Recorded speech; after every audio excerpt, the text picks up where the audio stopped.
Hey guys, this is Alex from Two Addictive Lifestyles Training Center. This is our second episode on our coaching diaries, and today we're going to go through 4 exercises I would do before I start playing in a game. Okay, so one of the first exercises I would be doing is a ladder. If you don't have a ladder, that's fine. You can sort of make this up with cones or other bits of equipment, and the fundamentals of it would still stay the same. What I would be doing through this ladder is a quick movement, okay? So we got different styles that we can do. We can run straight through, we can go diagonal side to side and work our way up. We can go backwards. The possibilities are endless, but the fundamental of it is the same. So I'll be going through fast feet, which I'll show you in a second, and I can show you a different variation. What we are doing here, guys, we are going through fast feet. For that first one, our knees were high. We're trying to just step in each of the ladders. This will stimulate a nice a burn through the legs and getting ourselves ready to move. A second variation that I would do is a diagonal sort of pattern. So what this would look like is like stepping in and then out, in and out, in and out. Why I'd be doing this? Good for coordination. So having that coordination through the ladder, working yourself up as a junior is awesome, but even as a senior. So working through, getting that foot diagonal in and out, you can start off slow and then build that pace. So this is what something would look like going fast.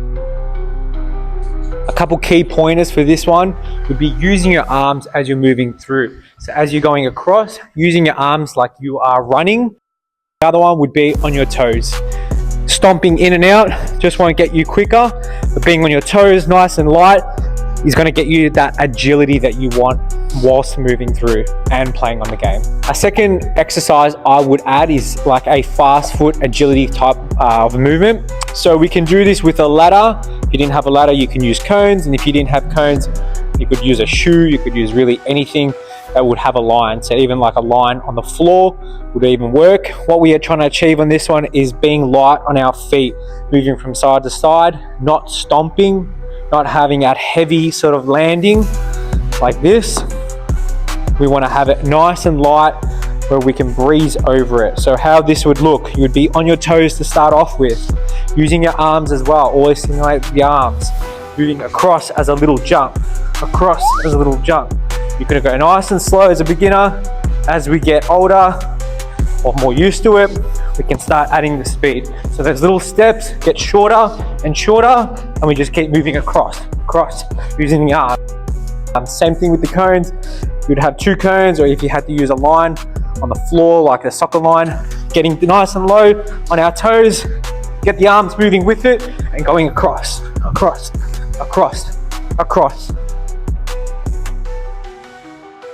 Why we would add these in? It's because it gets that nice agility, that coordination, that feet working with your arms, everything's in sync. When you go and run on the field, you want to have everything in sync. This exercise will definitely help with that.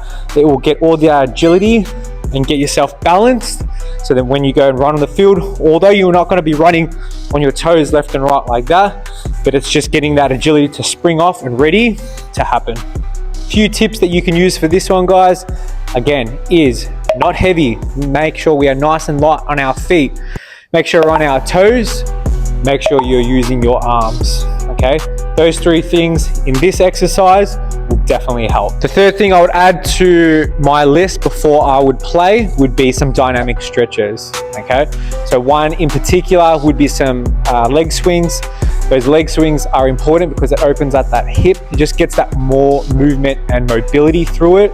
To get that, I would just stand against a pole or anything to give you some balance, and just kicking the leg forwards and backwards 10 times on each leg. By doing this, guys, you're going to be feeling that nice little pull through the hips, stretching out. Make sure we get both sides, and just get that blood flow to work through. A secondary one I would add for the hips as well is sort of a opening and closing gait. You can do this one on a movement or static on the spot.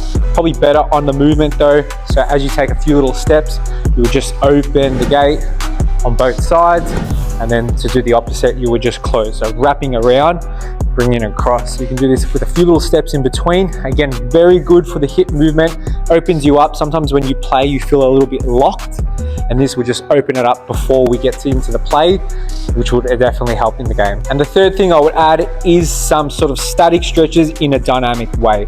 So how I would go about this is, whilst I want to move, just for a quick second, I would pull up for a count of 2, bring back my quad and do it again. Do it on the same side, or you can go opposite sides from one to the other.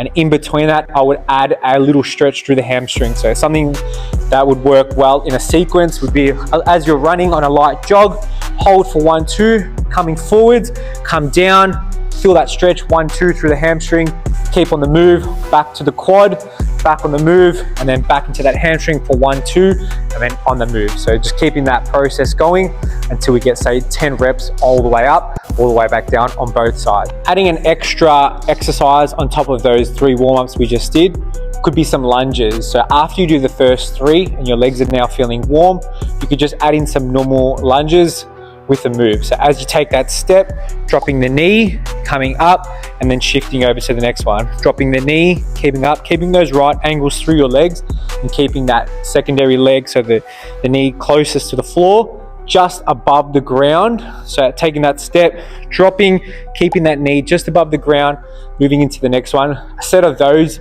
say 10 on each leg, will go really well with the 3 exercises we just did before. The fourth thing I would do before I would play in a game would be some sort of ball movement.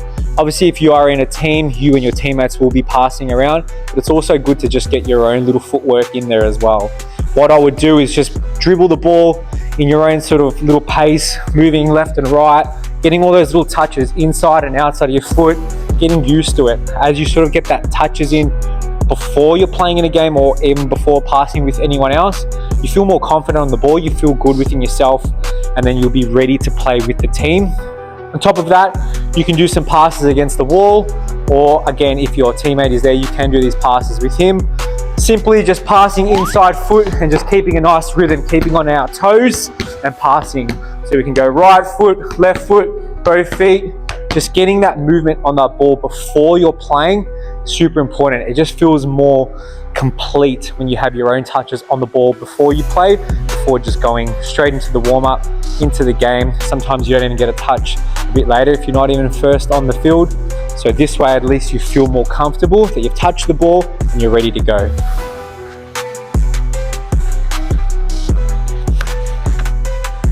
Guys, if you thought those tips and tricks were helpful, please like and subscribe.